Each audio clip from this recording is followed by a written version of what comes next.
When onboarding goes well, everybody wins. When onboarding doesn't go well, everybody loses. So do it as well as you possibly can, and iterate over time and make it better every time you and do another rep. Welcome back to another episode of Tales from the Trenches. My name is Adam Hanneman. I am the program manager for the peer groups over at PAX8. Here with me, as always, is Natalie. Natalie, how you doing? Doing good, doing good. So Exactly. one of the topics we've pushed around a lot in peer groups is onboarding. I wanted to get what your feelings are on onboarding for client onboarding. Yeah, new client onboarding is like the best opportunity for you to set up your client relationship for success, right? It's really important that you do that well. And when you do it well, a number of good things happen, right? Your clients appreciate you. They like, kind of how you brought them on board. They understand what's going on. You set some expectations. You did all those kinds of things, which is a really important thing to do. Not only that, you actually get the benefit of having your team members, your support team, able to do a better job as well, right? Because when you do an onboarding well, the client appreciates it, but also your support team is better able to support them right out of the gate, right? Because the first 90 to days to 6 months or so is kind of like the hardest time, because it's a noisy time because of all of the things, and it's really where you're trying to figure stuff out. So the better you can do with onboarding, the better off you are. We had a really great conversation in a peer group earlier today about just kind of the importance of the process, and we were talking about kind of where everybody was, and it was really interesting to kind of hear kind of where all the different partners were. And one of the things that was clear was, with as with many things with MSPs, it's an iterative process, right? You start doing it whatever makes the most sense in your brain. Like, it's like, okay, I bring on a new client, what do I need to know? And you do that, and whatever that is, you do fine, right? Or not, maybe. And then you try to make it a little better over time, but it takes some time to get to whatever good looks like. And so it's a really important process to kind of iteratively improve over time. It's a thing I've recorded a couple different videos about. It's a thing that's really important to me for folks to kind of get good at this. I'll of course throw some links in this video and in the podcast description as well. But Natalie, tell me a little bit about your take on new client onboarding, because I know that your company did that quite a bit, and you've had lots of conversations around this in peer groups as well. Yeah, so for me, it sets the tone for the relationship, and they're paying. They sign the contract. They put their trust in you, and if it goes bad, it kind of stays in their mouth for the entire length of the contract. And you have to hustle and bustle to get that trust back. So when onboarding goes wrong, it's just, man, it just kind of sucks, quite honestly, for everyone, because the client has this bad taste. And I've done it right. I've done it horribly wrong. Like, I've seen all of it. I've seen peer group members do it right and wrong and in between. And but my biggest thing, and I'm kind of passionate about client onboarding in the sense of, from the MSP or operations side, charge for it. Don't You have to charge for it. You sign a new client, and that contract's not going to be profitable for at least, if you're even lucky, 6 months, right? I mean, at least that long. And then if you're just giving away onboarding, then it's even longer, because you're putting all that time into a contract that you were estimating X amount of hours. And my thing, I've seen many people, oh, we don't want to charge. That's nickel and diming. I'm like, no, you're charging for your time. Why are you devaluing your time? And why are you devaluing your text time? So I'm passionate from the MSP side of the advocate for the MSP part, and just setting the tone of the relationship, because in that onboarding, that's where they learn how to make a ticket. That's where they learn your process. That's where you're teaching them. And when that doesn't go well, man, it sucks when you're the service manager trying to deliver on that, right? So my biggest part of it is over communication and charge for it, because I don't want to give it away. Right. So let's talk about the charging for it for a minute, because I think that's a important thing to kind of like suss out a little bit. So What do you think from a how much should you charge for it perspective? Is this a flat fee thing, or is this a fee relative to their monthly agreement? Like what have you seen work in your experience, but what have you seen in the peer groups as well? Yeah, so I'm a big advocate of making it easy. So a one to 4x multiplier depending on the type of company. If you walk in and you know looking around that everything is old, you're gonna have problems getting your tools on it. Yeah, make it 3x multiplier. And I'm not talking about multiplier of their licensing and all of that. I'm talking about just straight if you're charging $150 a user, 1x of that or some multiplier of that. And the reality is you're just trying to recoup some of the money, some of the time that you're putting in to just bring them on. And they honestly do expect it. And when you don't do it, they think about it. And they're happy they're not getting charged. But any vendor does that. They charge you an onboarding fee. The person that sold them the tools they use in their own business charged them. So, if you want it done right, make sure you do that, but keep it easy. If it's onesie twosie shop, obviously, pick a set fee for that. But, or do it by site if that's what you're doing. I've seen it by site, by user count, by device count, flat fee. We just charge $1,000 for everyone. The way I've seen it most successful is a multiplier. Sure. Yeah, I think a one somewhere like you said, one between 1 and 4x multiplier based on kind of your sort of thumb in the wind kind of pricing on it. I hear a lot of people talk about, well, if I charge for onboarding, I'm not gonna close that deal. And candidly, if a client, if a prospect is going to be a good client of yours, they're going to pay you for the quality work. And ideally, you're doing quality work during your onboarding, and it's really important work that happens there. And if a prospect is unwilling to pay you anything for an onboarding, I that might be a sign for me to say, you know what, maybe I don't want this as a client, because if that's going to be how they handle the initial transaction, then they're going to handle all the different transactions moving forward like that. Natalie, what's your thought on that? What do you tell an MSP when they say, "Well, I'm going to lose this prospect"? Do you tell them something similar or something different? It depends on the size or the growth stage they're in, right? So when they're in that 0 to 1 million, sometimes it's all about just cash flow. And you and I both know that those companies, they're not going to, those clients that they're taking at that size aren't going to be the clients they're taking at 2 mil. Like they're going to start learning what they can support, what's better, what's not. So when they're in that growth stage one, for me, I'm like, it's kind of that hit or miss. I'm not going to turn it down because money pays. However, I am going to say, hey, if it's not profitable, don't do it. Like if you know going into it you're going to pay, don't do that, obviously. But once you get a little bit more financially able to make decisions off of real numbers, yeah, I'm not afraid to walk away from a client. And I don't think they should be either, because garbage in, garbage out. Like you can take on some crappy clients, but when you have a team, they're feeling that. They're feeling all of the crappiness on the back end, and you want to keep up that morale too. And so, yeah, I would, as long as you know that that client can go away and it be all right, that's usually at the end of growth stage two, where you're really able to make good decisions. You know your financials, you're making good choices. That's where I'm like, yeah, maybe I don't want that as a client. That's a good point, right? Not every MSP is in the same stage. So the decisions you make when you are small or smaller might be different than the decisions you make when you get a little bit bigger, right? Because not every dollar of MRR is a good dollar of MRR, but at some point you still have to pay the bills, right? So I like that. Ultimately, I think you want to have a standard rate, no matter the size of MSP or not. And I think if the client you're trying to sign is balking at the onboarding price, maybe you give them a discount, or give it to them for free if you think they're still going to be a pretty solid client to work with. But you're $2, $3, $4, $5 million MSP. I think you're charging for an onboarding, and I think at some point you're probably charging for doing an audit, even, right?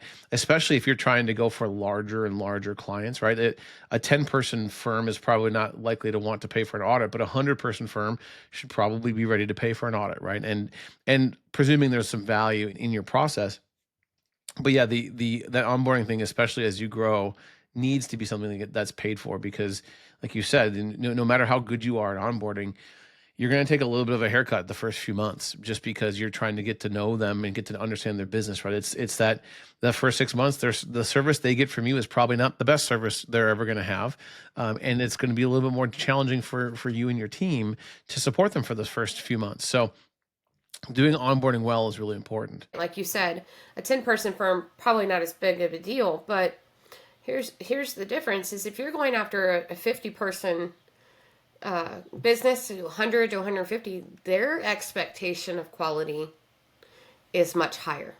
They're expecting that run book. They're expecting you to be XYZ. They're expecting the documentation to be good and to a standard. And if you can't do that, that creates a whole nother problem, right? So when you have to actually match the maturity of your clients, and if your clients are maybe in the same growth stage as you could probably get away with less onboarding fee, and you're documenting 5-10 people at a client. But as you mature as well, your clients mature with you, or generally you push them off to someone else that's in that first growth stage. And so your onboarding has to mature with you. Sure.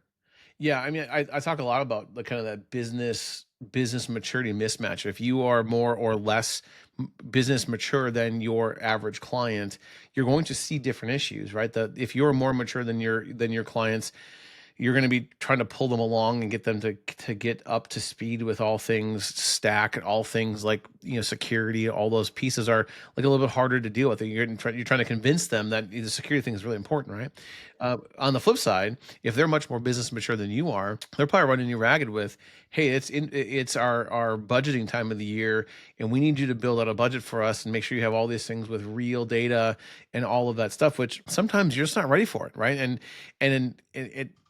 the first time you miss that budget cycle and you can't get your roadmap done in the next year, or it becomes a fight for every dollar you want them to spend the following year, the more likely you are to actually, deal with that budget process the next year, right? So it's you'll see different things, and I think it's important to be mindful of that as you grow. Now, I will say that if you are a relatively mature MSP and you're onboarding new clients that are less mature than you, I think it's perfectly fine if you just hold the line on what you do, and make sure you do a quality onboarding, and you show them what good is, and you really knock that out of the park for them, and you help them grow their business maturity, and you support some, frankly, somewhat easier clients to support.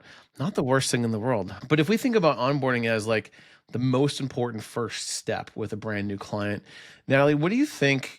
What are you doing during an onboarding? Like, what's kind of the most important things that you would want to encompass in an onboarding project? My biggest thing is onboarding should set the tone and the stage for your service department to be able to handle the client. Okay.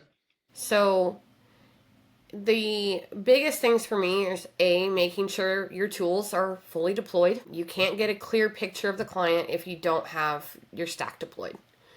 And whether that be all remote, whether you're using your RMM to push it, maybe they have some old, like you have to go on site and have somebody walk around with the flash drive and install, fine.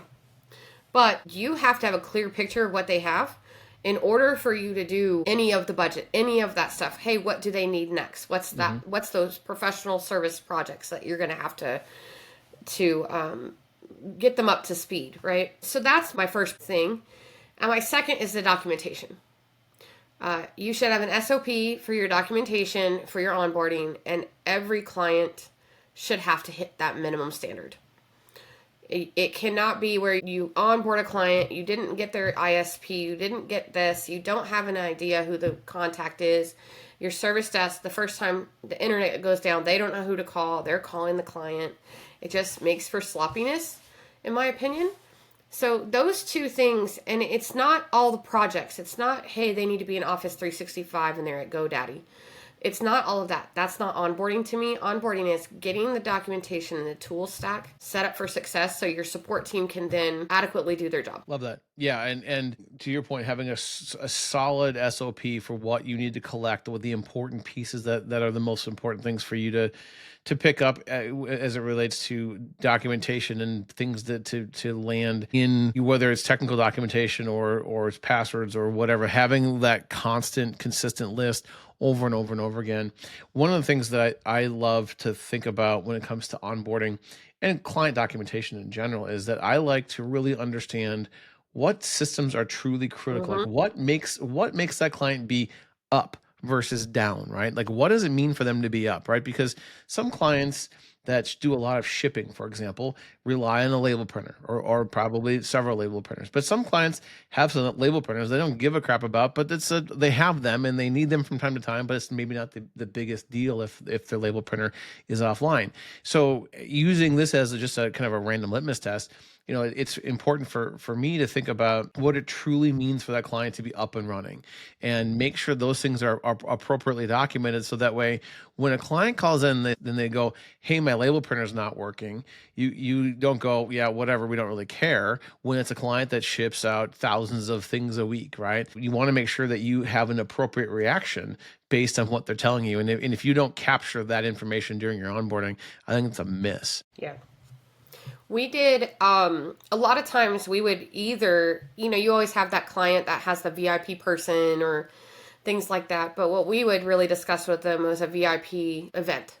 So my example always is, and for the life of me, I haven't figured out why they haven't fixed this process. Title companies, if they can't print, they can't close. Because you and I both know when you buy a house, you're signing your life away on a stack of paper this thick. But if their printing is down, that means they are not closing houses. And that can be detrimental to their business. So when they call in and say, hey, our printing's down, it's even in the documentation, but making sure that banner is like, if this calls in, this is a critical event for them. And this has to happen. Or same thing with medical offices, their EMR down. They can't do anything without it. So we were very careful about, and we happened to use, ironically, I'm wearing the shirt. We used IT glue. So we had in their we had a tab for critical services. So they knew when they looked up that client, that is what made that business tick. And that had to be filled out. It'd be the same as QuickBooks doesn't work for a CPA. They're down. Doesn't matter if everything else is working. That's their main role of their job. Good call out with it relates to the event nature type of conversations where it's like like CPAs during the first quarter of the year, right? That's a big deal. And then you hit like August 15th and October 15th. Like those times are stressful times in those industries. So maybe don't go rebooting servers Right. in an evening, right? Maybe you double check things. And we used to have a law firm that was they did patent and trademark law, and the filing deadline was midnight or 11:59 p.m. East Coast time, and these lawyers would work up until basically 10:59 p.m. Central time, which is where I happen to be located, and we knew if they were on deadline, they might reach out, and we were sort of a 24/7 shop at the particular place. But because we knew our target or that vertical, we knew when they might need support, and we also knew things about their environment that would say, hey, we're coming up on a potential deadline here. And when this particular client had some issues with losing power during storms, and in Minnesota you get some thunderstorms in the evenings, and so we would message them ahead of time and say, hey, there's a storm coming your direction. If you're at the office, make sure you have the files you need today available offline, just in case you lose power, because the last thing that you're going to want to do is lose power at 10 o'clock when the storm's actually going to roll through, and that's going to be a problem for you, right? So knowing that target vertical, knowing your clients and documenting the things that matter to them, that will impact your relationship over the long run is really, really important. So Yeah. I think that's a great call out. I think it should definitely be just when you're sitting down and you have that pre-sales list, right? Those pre-sales questions that you have, and that drags into onboarding, but having a conversation, like getting them involved in the onboarding, Like, hey, this is what we're going to be doing. This is the impact. This is when we're going to be on site. We need to sit down with our point of contact. These are the questions, and giving them to them before you get there. Don't surprise them. And hey, I have these 30 questions. Let's go through them.